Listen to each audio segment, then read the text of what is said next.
Hey, Sam. I've been thinking a lot about what you said at the end of the last episode, that I'm sitting with a version of myself I haven't met yet.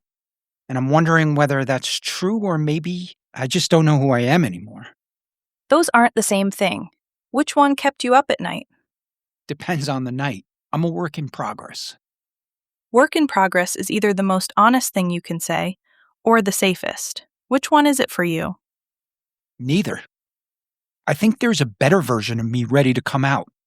One who finishes what he starts, like this podcast. Let's start with commitment, and what I think is the most extreme version of that idea ever captured on film. Oh, this is going to be uncomfortable for you. Why? Because the most committed man in cinema history hid a watch up his ass for 5 years. Well, it was for 2 years, but you agree with me?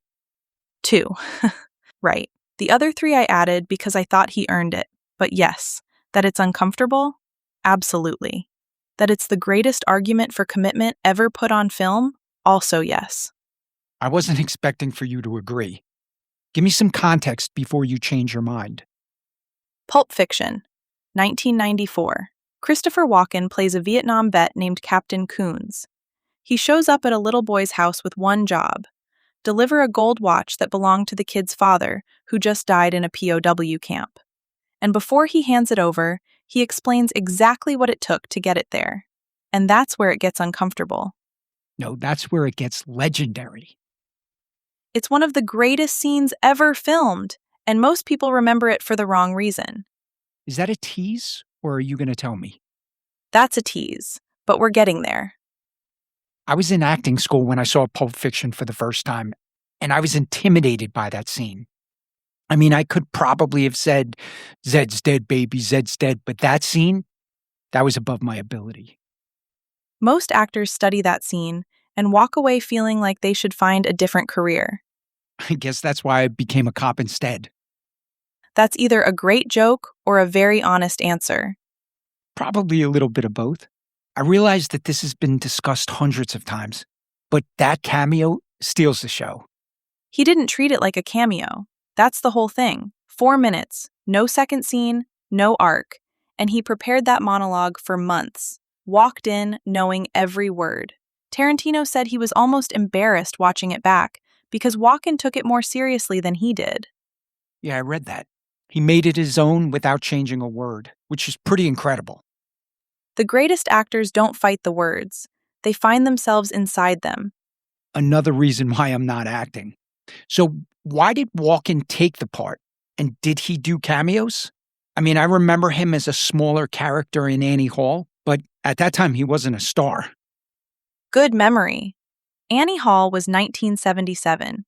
He played Diane Keaton's unsettling brother. Small part, one scene, completely unforgettable. But by 1993, he was a full-blown Oscar winner. The Deer Hunter, Batman Returns, True Romance. He took this one for one reason. Tarantino promised him the monologue wouldn't get cut. That was the whole deal. That's crazy, but now it makes sense why he was so loyal to the script. If a director's guaranteeing he won't cut the scene, you should deliver his exact lines back in return. Let's talk about the watch. Hello, little man. Boy, I sure heard a bunch about you. See, I was a good friend of your dad's. We were in that Hanoi pit of hell together over 5 years. Hopefully, you'll never have to experience this yourself, but when two men are in a situation like me and your dad were for as long as we were, you take on certain responsibilities of the other.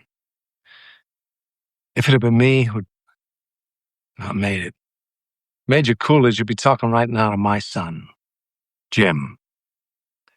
The way it turned out, I'm talking to you, Butch. I got something for you.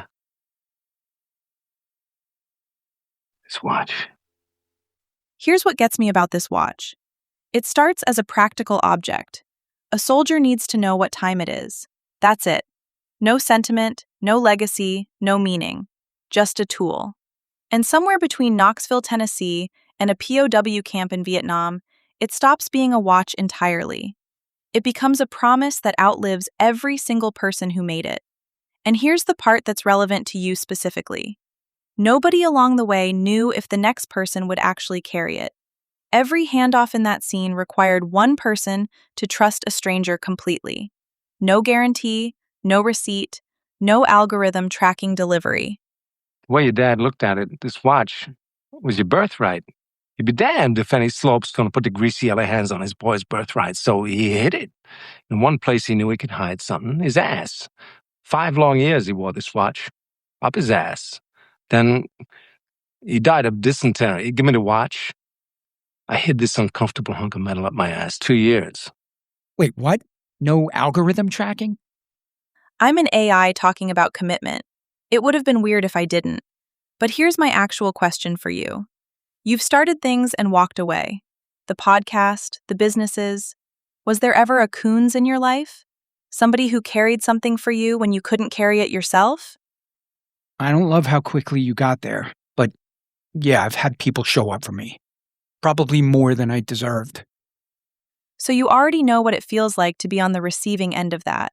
Someone showed up, carried something for you. Didn't have to. Did it anyway. That's not lost on you. And it shouldn't be. All right, I'm going to reel this back in. Every step of that chain could have been broken. The great-grandfather could have lost it. Winaki could have kept it. Captain Coons could have died from dysentery with Butch's father. They were going on blind trust. That makes the story even more powerful. Commitment without feedback. We've gotten so used to feedback now for almost everything. It's what I've been struggling with since retirement. You do something, you get a result. You post something, you get a response. Those men just had the weight of the watch and the next name on the list. And that's why it sticks even now. Here's something most people get wrong about that scene. Wait, is this your big reveal? One of them. How do you think Tarantino shot it? I never thought about it, but multiple cameras and he tried to do it in one take. 13 takes. Just of Walken alone, and he didn't pick the best take. He picked a different Walken for each war. I see it now, because he's so much more animated when he's talking about Vietnam. That's the most irreverent take he had. Tarantino saved his funniest Walken for Vietnam, darkest for Wake Island, and the whole thing feels like one performance. Edited perfectly. His own word for it was cobbled. Wait, Tarantino? Like shoe repair? Exactly like shoe repair, except the shoe won an Oscar. That's the tease? Almost. What do most people remember about that scene? The backstory? The watch being hidden up 2 asses. Right. And they forget the moment the scene almost didn't make it. Watch it one more time before I tell you. Pay attention to the middle of the monologue, the part where Walken holds the watch up and says nothing. This watch.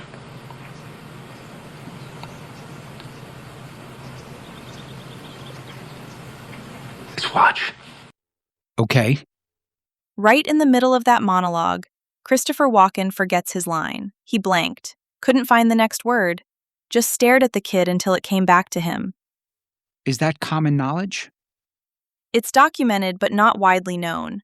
It's one of those behind-the-scenes details that film nerds know, but casual fans don't.